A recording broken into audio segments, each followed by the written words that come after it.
Hey guys, Dr. Matt Symons, Palm Beach Health Center. Today we're going to discuss what kinds of cases typically respond very, very well to chiropractic care and some of the most common reasons that people come to see a chiropractor.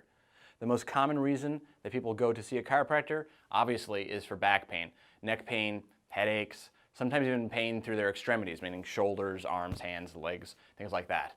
Even TMJ, which is temporal mandibular joint pain, so very commonly people will go see a chiropractor for all those reasons. And certainly those things respond really, really well to chiropractic.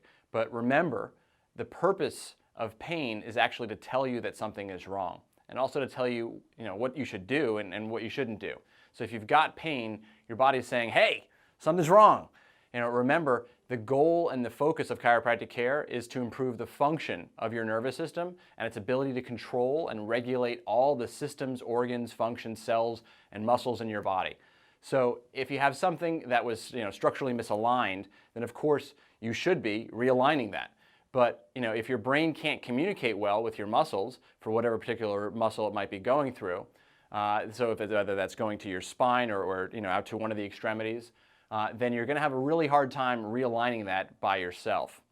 In fact, it might very well be that subluxation or a misalignment of the spine that causes pressure on the nerves, that causes those nerves to misfire, right, that we talked about in previous videos, that's what chiropractors actually correct. And it might be that misfiring nerve that's causing the muscle to do the wrong thing in the first place and pull that bone out of alignment. So remember, in chiropractic care, our goal is not only to realign your spine, but also to help your nerves communicate correctly. And with the proper adjustments at the right place in the right direction, your nervous system will move the spine back into alignment itself. But more importantly, you'll be able to make your immune system work better, your organs work better, and so on. Certainly, pain's one of the more common reasons that people see a chiropractor in the first place. And correcting that subluxation very often allows them to fix their problems that were causing their pain in the first place. But we also have plenty of people that come to see me and other chiropractors for non-pain related things. In fact, I know a child, for instance, that had terrible allergies. He was allergic to literally everything, you name it, anything you could test him for, except for the deadly ones. He didn't have the bee stings or the shellfish or the peanut allergies, but he did have all the other non-deadly types of allergies. He couldn't have any milk in the cereal, couldn't go outside and play because of grass or pollen. He had to sit in certain spots in the classroom because he had to hide from the dust, and all that kind of stuff. He also had asthma, which is a really awful combination to have allergies and asthma, because now everything that you're allergic to also can trigger an asthma attack, and then you can't breathe as well, and it feels like your eyes are watering and you can't breathe because your nose is stuffy, and it's just a horrible way to live.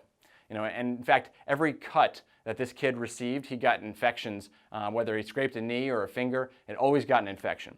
And he seemed to never really be able to kick a cold out. It always lasted for way too long and turned into something worse. He started seeing a chiropractor, not for those things, but for a misalignment of his spine called a scoliosis. And within 2 months, not only was his scoliosis getting better, but his asthma was gone, his allergies were gone. And if he got a scrape or a cut, it no longer got infected. His immune system was making a massive, massive turnaround. And we see these kind of patients all the time for immune system issues, even to this day. We also get a lot of people who come in just for general wellness and well-being, meaning that they get relatively healthy and they want to stay that way or just tweak it to that next level. I guess that one little seed I'll plant with you is that you go to the dentist when you have a toothache, but not only when you have a toothache, you go there to also prevent disease. And they also teach you how to brush your teeth and floss and keep your body healthy. And that's what we do chiropractically. Other common reasons that people go see a chiropractor, a lot of people come in here and they have digestive issues. We've had a lot of success with digestive problems over the years. Anything from acid reflux, heartburn, diarrhea, constipation, irritable bowel syndrome, those kinds of things. We've had really good results with GI systems issues in the past. And very simply, because there's a whole other nervous system down in your gut. It's what we call your enteric nervous system, also referred to as your gut brain.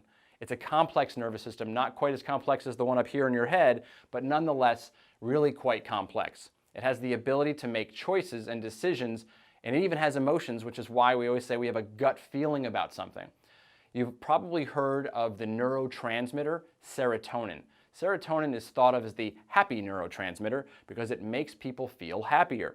If I eat chocolate, the theory is that it helps people to release more serotonin and it makes people feel happy. And then also medications like Prozac and Zoloft and Paxil fall into a category of drugs called selective serotonin reuptake inhibitors, or SSRIs. And basically what that means is that they prevent the nerve from reabsorbing that serotonin back into the cell so it stays out in the synapse longer, and that space, which is, the synapse is the space in between two nerve endings. And that allows those nerve endings to continue to fire, and that's supposed to help with your mood and your emotion as well. But serotonin is much more, there's more of it made in your gut than in your brain. Actually, about 80% of your body's production of serotonin happens down here in your gut. There's a pretty sophisticated nervous system down here, but of course, this nervous system constantly communicates with this nervous system, right? And tells us what we should do, when to do it, how to do it, and so on. And so the two of them are working together. When you influence this nervous system with chiropractic care, you also very often influence the nervous system down here in your gut at the same time. Just another reason that everyone should take care of the nervous system that's taking care of you. So make sure you're working with the doctor inside. I hope you enjoyed this video. I thank you for watching, and please leave any comments or any questions that you have. Thanks so much.